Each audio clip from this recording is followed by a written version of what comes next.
자, 등치가 큰 애가 요 놈입니다. 그쵸? 일단 이 전체가 지금 96조가 단독으로 10점으로는 못 나올 거예요.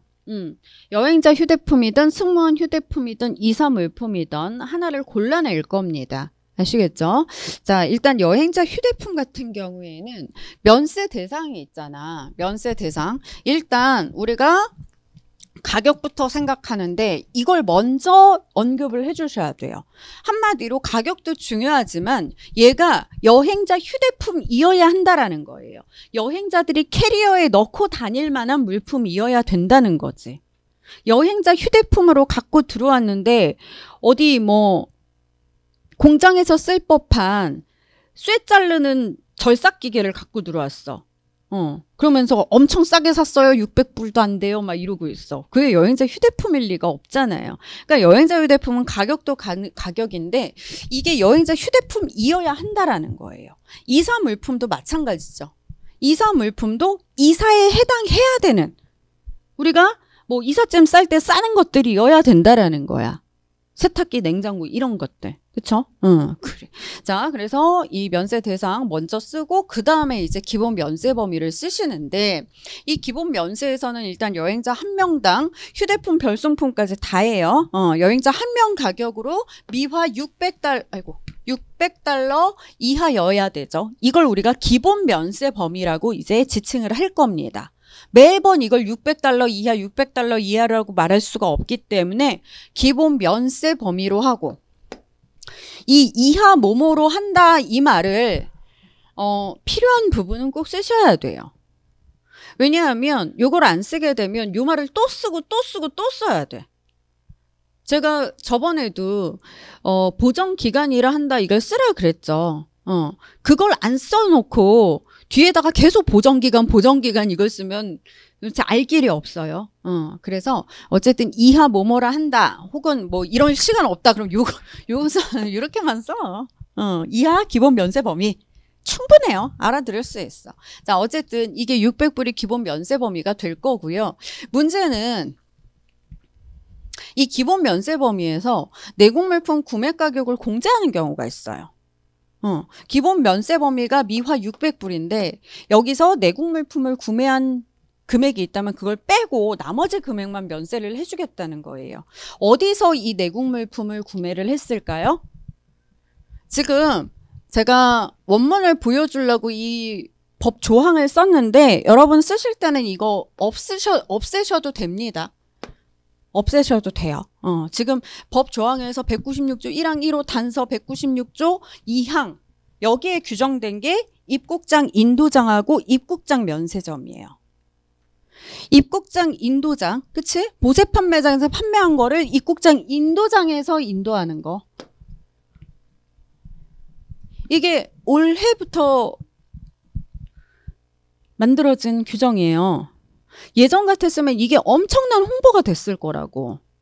여러분 면세점에서 구매하신 물품을 이제 갖고 다니실 필요 없이 인도장에서 입국하실 때 입국장 인도장에서 인도받으실 수 있어요. 이게 엄청난 홍보가 됐을 텐데 이 코로나 때문에 지금 홍보할 필요, 공항을 가질 않는데 뭘 인도를 받고 뭐 그래. 이거 홍보할 필요가 없어질 거야.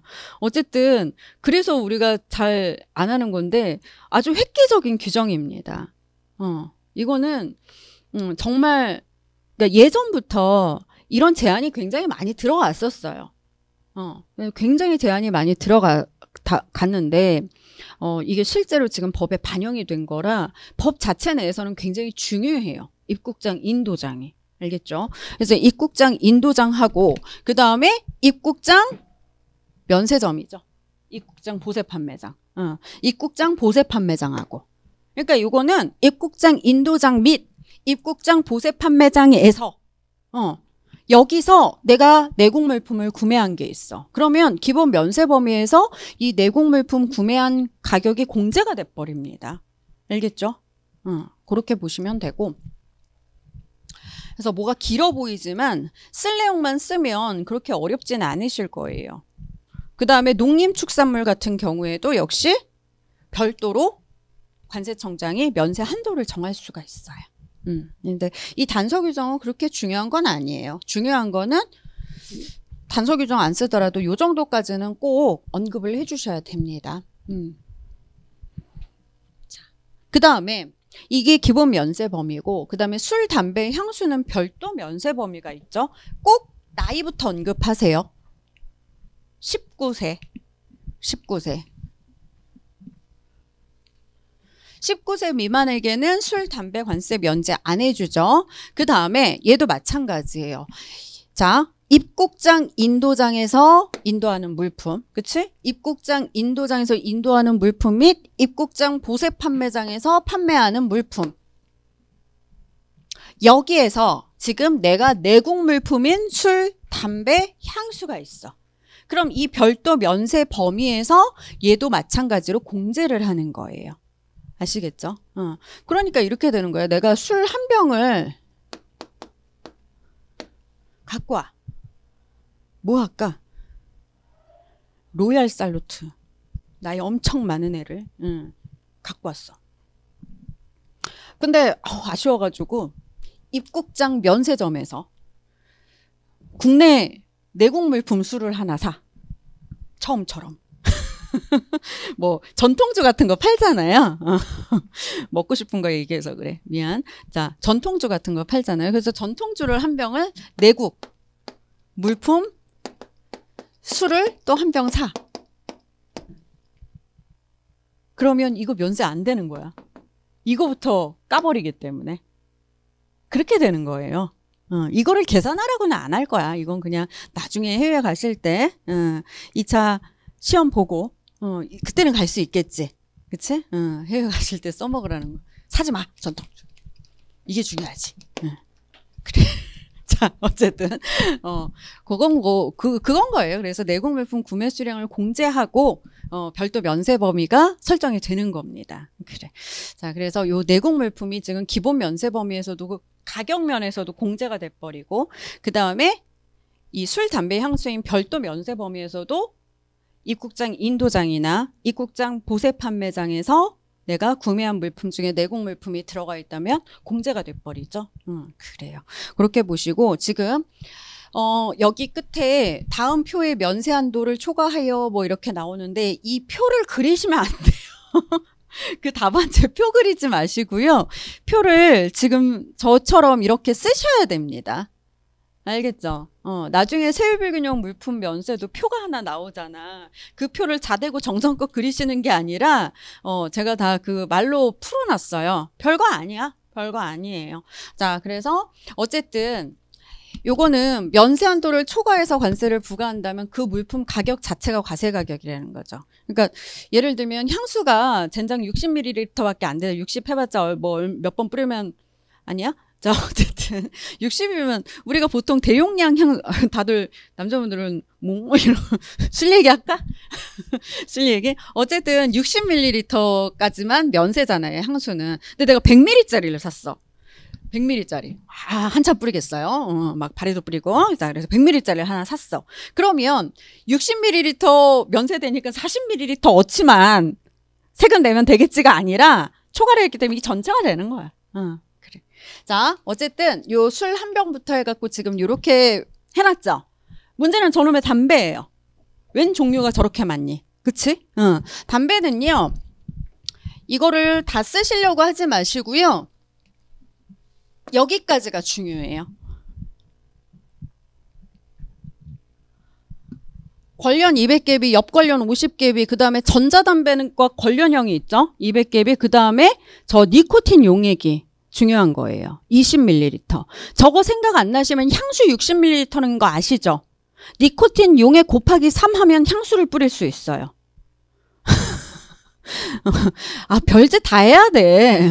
니코틴 용액 곱하기 3 하면 멋진 향수가 될 겁니다. 그래. 자, 그래서 저 20ml가 생각 안 나면 요건 다 알고 있잖아. 60ml. 그리고 술은 반드시 한 병, 1리터 이하여야 되고, 드럼통에 갖고 오면 안 되고, 1리터 이하여야 되고, 가격이 400불 이하, 미화 400불 이하인 것으로 한정이 되는 거지. 자, 그렇게 해서 술, 담배, 향수도 좀 챙겨 놓으시고요. 이 3번 같은 경우에는 뭐 워낙 우리가 많이 본 거라서, 근데 특히 이번에 요 과로 규정이 생긴 거잖아. 원래 관세 30%를 깎아주는 건데 사실 이 휴대품이 관세를 왜 계산해? 거의 대부분 간이세율을 적용해 버리는데 그래서 간이세율 적용한다면 간이세율 적용한 세액의 30% 이게 더 이득이에요. 어쨌든 한도는 15밖에 안 된다라는 거지. 어쨌든 이게 나았지. 자진신고 방법 휴대폰 신고서 이번에 그래요. 그렇게 보시고 넘어갑시다. 자, 승무원 휴대폰 같은 경우에는요. 일단 지금 기획재정부령이 10월 달에 개정이 됐는데 2월이나 2월 아마 3월쯤에 한 번 더 개정이 될 거예요. 지금 법률에서 기획재정부령이 개정이 됐는데 기획재정부령 자체 내용이 없는 애들이 있어. 요게 지금 아직 안 됐는데 일단 승무원 휴대품은 세관장이 타당하다고 인정하는 물품이고 다만 기획재정부령으로 정하는 물품은 제외한다 이렇게 하면서 얘네가 나와 있었거든요. 근데 요렇게 바뀌었어 일단은 법률이. 기획재정부령으로 정하는 기준에 따라 세관장이 타당하다고 인정하는 거. 그러니까 기준이 나올 거예요. 근데 지금은 없어요. 지금은 없고 그러니까 뭐 별로 신경 쓰지 않으셔도 되고 일단은 기획재정부령이 생겨야 이게 의미가 있는 거니까. 자, 그래서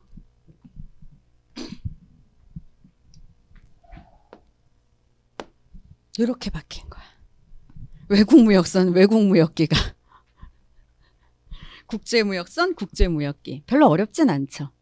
이렇게 하나씩 야물야물 챙겨갑시다. 그래.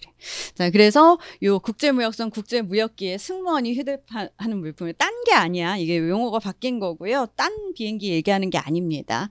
자, 그래서 이렇게 세관장이 타당하다고 인정해야 되고요. 제외 물품이 중요하지. 제외 물품. 자, 그렇게 해서 보시고 승무원 휴대폰은 뭐 별로 요 정도 외에는 볼 게 없어요. 중요한 게 이제 이사 물품이죠. 이사 물품은 일단 이사하는 우리나라로 거주를 이전하기 위해서 입국하는 자가 수입하는 물품을 우리가 이사 물품이라고 하죠. 그래서 이렇게 여러 가지 상황 따져가지고 관세 면제를 할 수 있는데 사실 괄호 1번을 굳이 안 써도 돼요. 여러 가지 상황 따지는 게 괄호 2번에 다 있거든. 중요한 건 뭘 써줘야 되냐면 이사 물품은 일단 거주 기간을 완벽하게 쓰셔야 돼. 두 가지 다.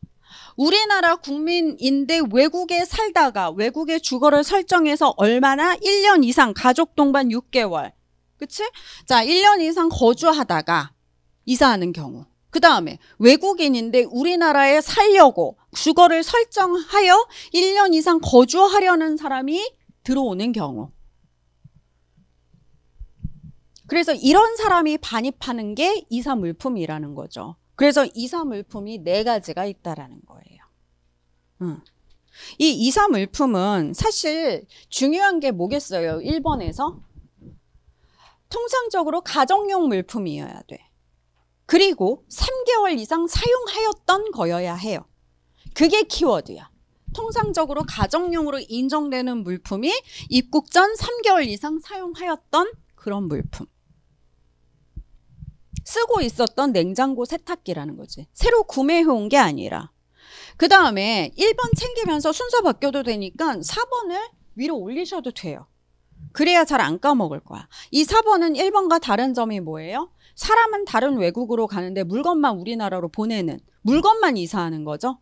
그쵸? 사람은 거주기간 충족해야 돼요. 알겠죠? 어쨌든 이것도 통상적으로 가정용으로 3개월 이상 사용하였던 건데 지금 외국에 거주하던 우리나라 국민이 이사는 다른 외국으로 가는 거야. 근데 물품은 우리나라로 반입하는 그런 형태. 자, 그 다음에 2번, 3번, 요거 2번은요. 저 외국 국적의 기자가 요렇게만 쓰시는 분들이 계세요. 앞대가리를 다 날려버리고. 그러면 틀려요. 얘는 중요한 게 뭐겠어요? 외국 국적의 기자는요. 출장 오는 사람도 있고요. 이런 특파원 아저씨도 있어요. 출장 오는 사람은 이 이사물품 면세 안 됩니다. 누가 되는 거예요? 우리나라의 상주하여 취재하려고 입국하는 외국 국적의 기자. 상주해야 되니까 이사를 해야 되는 거잖아. 그치? 응. 그래. 그리고 최초로 요 말도 써야 돼. 그러니까 이 취재용품이라는 거는 여기까지는 다 써야 된다라는 거예요. 최초 들어올 때만 이사죠. 그치? 그러니까 이사에 해당이 돼야 되기 때문에. 그러니까 외국 국적의 기자가 들어올 때 반입하는 취재용품이라고 하면 잠깐 출장 오는 기자들도 있을 수 있잖아. 얘는 특징이 살면서 취재하는 거예요. 상주하여 취재하기 위해서 들어오는 외국 국적의 기자. 그러니까 우리가 말하는 특파원 아저씨들이 요 아저씨들이죠. 그래. 자, 그렇게 보시면 되고 3번은 뭐 어렵지 않은 거고. 자, 그렇게 해서 괄호 3번 면세 제외 대상 자동차 선박 항공기 500만 원 이상 보석 뭐 이런 것들 쓰시는데 자동차에 이 제외 대상 꼭 적어줘요. 동그라미 3. 자동차 중에서 우리나라에서 수출된 자동차가 다시 반입이 됐다. 현대자동차 얘기하는 거라 그랬죠. 그런 자동차라면 면세해 줍니다. 자동차이다 하더라도. 그래. 자, 거주기간 예외. 죽어서 아파서 들어오는 거는 거주기간과 관계없다. 그래.